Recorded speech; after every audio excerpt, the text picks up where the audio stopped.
Matt did a video 3 weeks ago on 5 of the most overrated films that he thought, and he said there was no argument to them, but he thought these were overrated films.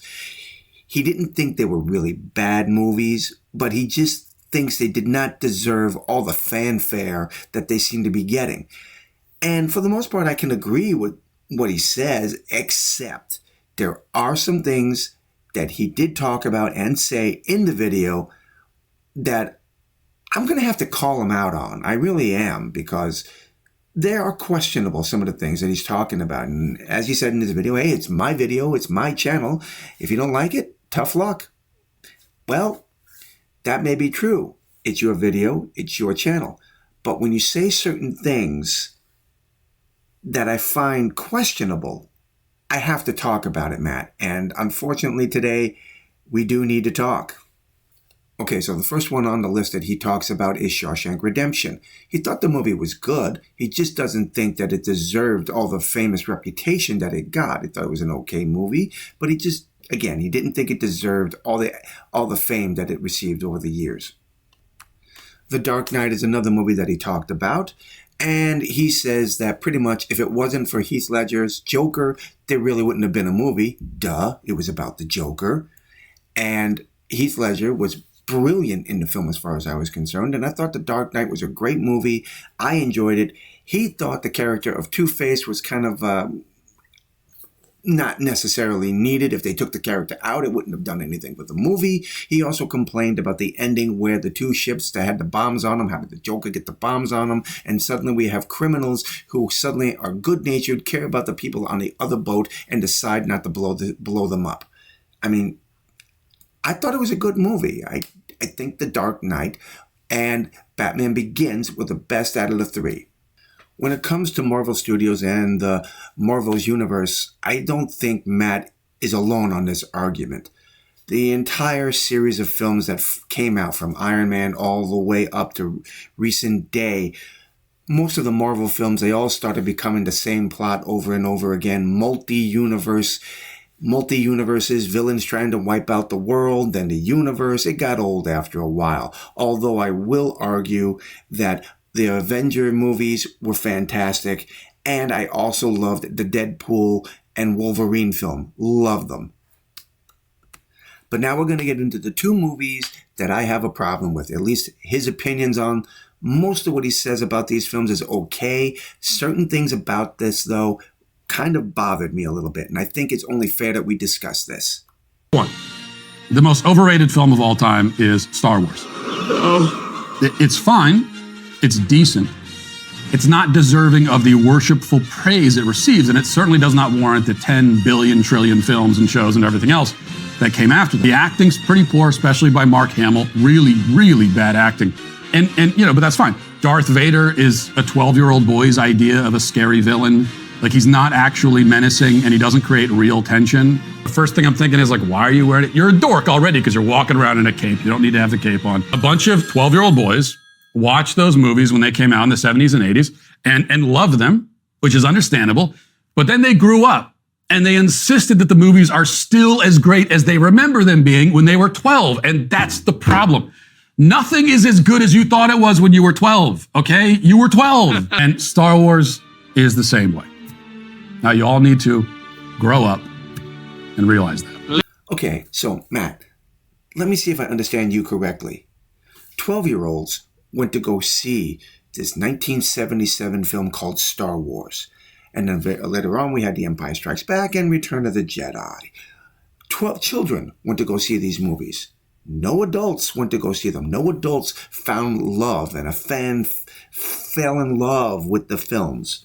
Not to mention the fact, Matt, that in that time between 1977 and mid-80s, Star Wars novels were all over the place. Star Wars comic books were all over the place. As terrible as it was, there was a Christmas special. And, of course, there was the animation, the Ewok adventures, the droid adventures. Star Wars was a major phenomenon, Matt. A lot of kids, as you say, go back to what you said, 12-year-olds. Those 12-year-olds back in 1977 grew up loving it because it was all over the place. It was everywhere, Matt. It was everywhere. They grew up with it. By the time those 12-year-olds had hit their final years of teens, Return of the Jedi had come out. I mean, seriously, they grew up with it. And then they got old enough to where they had a family, they had kids, they introduced those people to it, their children to it, they fell in love with it, and it found those 1977 12-year-olds falling in love with it again, introducing it to their kids, and especially when they re-released them in the 90s, right before the prequels, intensifying that love for this phenomenal franchise. You arguing that they should have grown up and moved on is a very bad argument to make.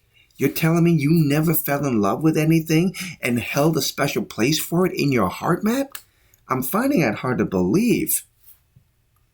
Star Wars had a massive impact on pop culture in not only this country, but around the world, Matt. You should know this. Star Wars and Darth Vader was menacing. You may not have thought so, and you may be picking on him because of the cape, but a lot of people loved him for it. And Matt, what made Vader so frightening to a lot of people, so powerful, is because of his ability to use the Force, something that no one understood until they watched this and saw how powerful he was with it. He scared people, Matt. Now for the final part of this adventure, we're going to talk about Toy Story, or rather, Matt's interpretation of it, I guess. Good film for what it is. It's one of the best kids' movies in the last 3 decades. It's just not good enough to warrant 3 sequels with a 4th on the way. Okay, Matt, we definitely need to talk about this one right here. Your assessment of Toy Story. Don't know what you're thinking here, man. Let's talk about Andy first. While Andy forms very unhealthy fixations on his toys, never does anything interesting or creative with them. And there's nothing wrong with a child having a toy, but it's a bit overboard. Okay, you're a little bit too old to be this attached to your toys, Andy. Matt, I don't know if you know it or not, but Andy in this movie is 6 years old. At 6 years old, I want kids to have an overactive imagination. I want them playing. And if he's attached to this toy, then so be it. He loves it. He's having a good time with it. I don't see anything wrong with this, and I think it also helps him grow and improve his imagination. I see nothing wrong with it, and I think your assessment of him is way off. It's not unhealthy for a 6-year-old to have these kind of attachments and have his imagination going crazy like it is. The main problem with Toy Story is the villain, Sid, who's the supposedly evil child living next door in the first Toy Story film. But what is Sid's great crime? What did he do wrong? He takes apart his toys and reassembles them. This makes him a bad person? He didn't know the toys were alive. So how could you blame him for that? He thought they were inanimate objects. Now, for the final part of the video, let's talk about Sid, Matt.